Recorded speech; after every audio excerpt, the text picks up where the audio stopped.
That as a country, you have all my respect. I truly love Thailand. I respect all of you. I think that you are amazing people. But what just your director did is not respectful. He called me dumb because he had problems with the organization.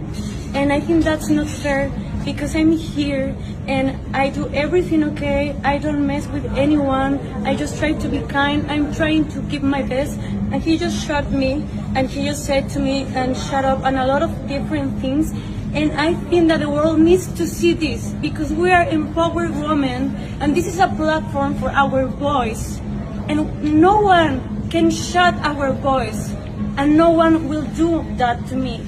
And I don't have a problem with any one of you.